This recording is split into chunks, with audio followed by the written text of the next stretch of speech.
Assalamualaikum warahmatullahi wabarakatuh. Good day to everyone. In this short video presentation, I will highlight few things under the topic of hedge accounting. I call this as mini discussion as most of the main points have been covered by your colleagues in their presentations on hedge accounting earlier. Specifically, we will look at a few examples of hedging to identify the type of hedging for hedge accounting purposes, and then we will discuss a little bit on hedge accounting itself.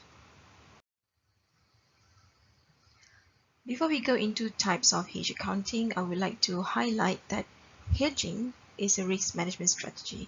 Since we cannot completely avoid risks or eliminate risks, we strategize so that the effects of the risks could be minimized, which oftentimes the effect would be either loss in value or loss in future cash flows. In other words, it is like having an insurance. When we do hedge, we insure ourselves against negative event. We cannot prevent the event from happening, but we can reduce the negative impact, if any. In business, we are exposed to these three risks. Market risk, when we deal with different currencies, changing interest rates, and other price risks. Credit risk, that is a loss from a failure to discharge obligation. And liquidity risk, when we face difficulty to meet the obligation. So, for example, if we trade commodities, we would want to buy or sell at a fixed price in the future because we want to avoid the change in price. Thus, future cash flows either inflows or outflows. Here we are dealing with market risks. If we have commitment to purchase an asset, we could do investment in financial assets to get to the committed amount. Here, we want to avoid liquidity risk or even credit risk. If we have loan to be paid in 6 months, we could invest in 6-month fixed deposit, again to avoid liquidity risk or credit risk. That is if we have a fixed interest, otherwise we might expose to change in interest rate, thus market risk, and our strategy will change, perhaps interest swap. And if any of our activities involves foreign currency, we are exposed to currency risk as well, which is also part of market risk. For example, we are committed to export commodities at $1 million. We are exposed to currency risk, that is, when the exchange rate changes, something that we have no control over. Say the spot rate is at 3 ringgit 90 cents per dollar, and we are afraid that ringgit might getting stronger in the future. Say every $1, we'll get only 3 ringgit 50 cents. Thus, we will receive lesser amounts of ringgit for the same amounts of US dollar. To reduce the effect, we might want to engage in forward contract of $1 million at a fixed rate of 3 ringgit 90 cents or even 4 ringgit a dollar. From these examples, we have the hedge items being the commodities or asset, the commitment to buy PPE, the loan as in a liability, and commitment to export at a fixed price. All of them are exposed to risks. And to reduce the effects of risk, we engage in the hedging instruments like futures, options, swap, forward contract, and other financial assets. We try to match hedge items with instruments that could hedge the anticipated negative effects of the hedge items due to the risks. These matching activities that we try to do between hedge items and hedge instrument is what we refer to as hedge relationship. And for it to be effective hedging, it must have effective relationship, which means there must be an economic relationship between the hedge items and hedge instrument. In other words, hedging instruments and the hedge items have values that generally move in the opposite direction because of the same risk, which is the hedge risk. Meaning to say, if hedge item is anticipated to result in loss, the matching hedge instrument must result in a gain.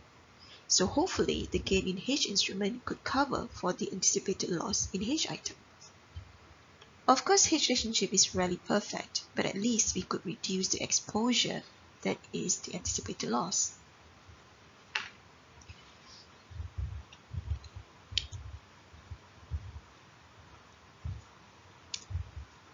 We have the option to just record the hedge items and hedging instruments as what we normally do for other items in financial statements and stop there, and then record the results at the end of each period based on the subsequent measurement based on MFRS 9 for each individual item.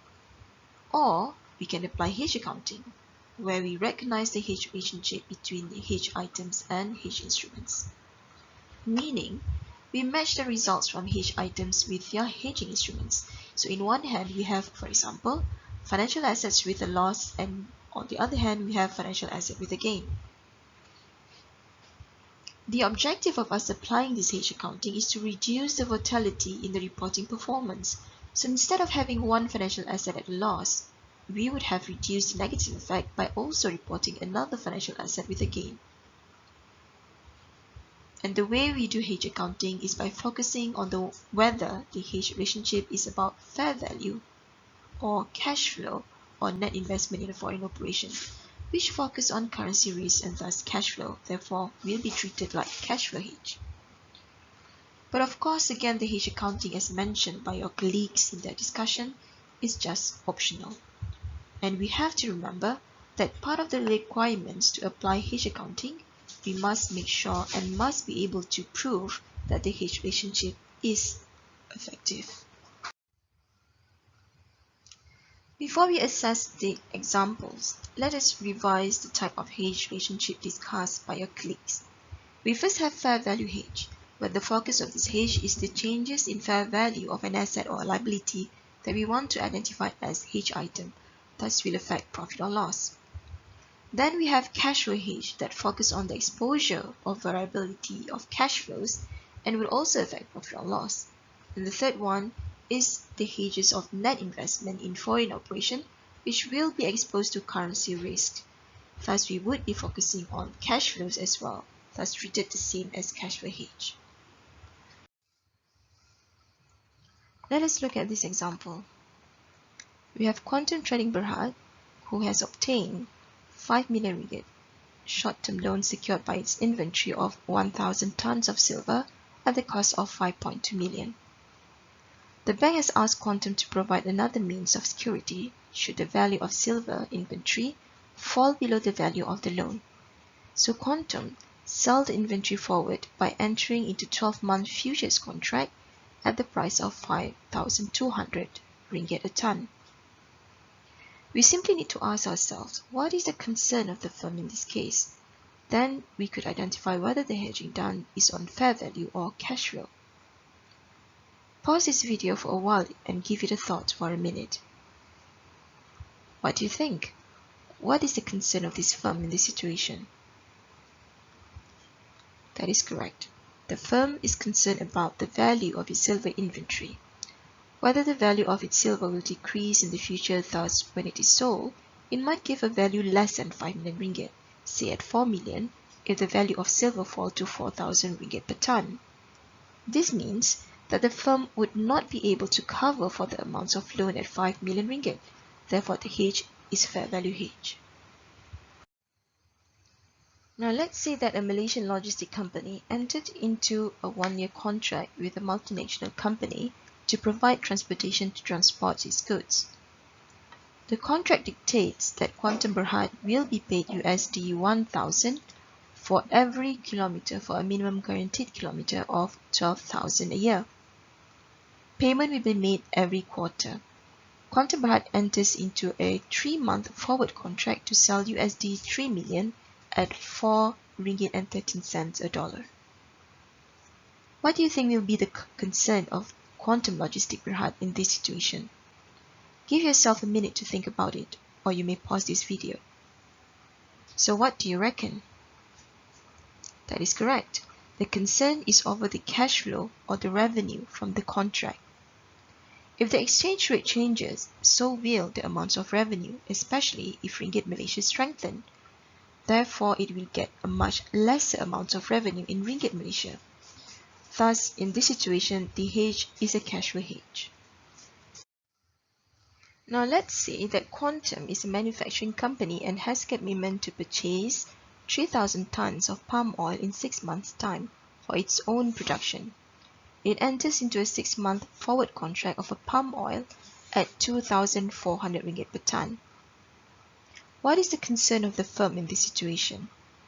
Give it a thought. Pause this video if you wish. What do you think? Well, in this situation, if the firm concern is to secure palm oil supply, it is a hedging but it cannot apply hedge accounting because it cannot be translated in terms of fair value nor cash flows. But if the concern is to hedge against changes in price, therefore securing the value of its palm oil inventory, this is a fair value hedge. Now, since hedge accounting is only optional, why do companies might want to still voluntarily apply hedge accounting? The core benefits, among others, would be, first, to address the timing mismatch associated with standard derivative accounting, where we have hedge item and hedge instrument effects occurs at different time. Hedge accounting could remove the temporary volatility from the profit and loss, and this will better reflect the performance of the company. And by removing the temporary volatility from profit and loss, it stabilizes company's value since earnings volatility, regardless of its sources, is negatively perceived by investors. It will also improve the company's creditworthiness, meaning if we can predict future earnings, this could be a positive factor in creditworthiness. And as mentioned very early in this discussion, hedging is all about risk management strategy. Therefore, applying hedge accounting would not only show management of risk, but also showing it more effectively how the risk is managed. And finally, if executive compensation is tied up to performance, this will save the executive from the negative impacts of earnings volatility. All in all, as mentioned earlier, ultimately it helps the financial statements of the company to better reflect its true economic performance. Now, if you decide to apply hedge accounting for all the good reasons discussed earlier, you must make sure that your company fulfills the requirements.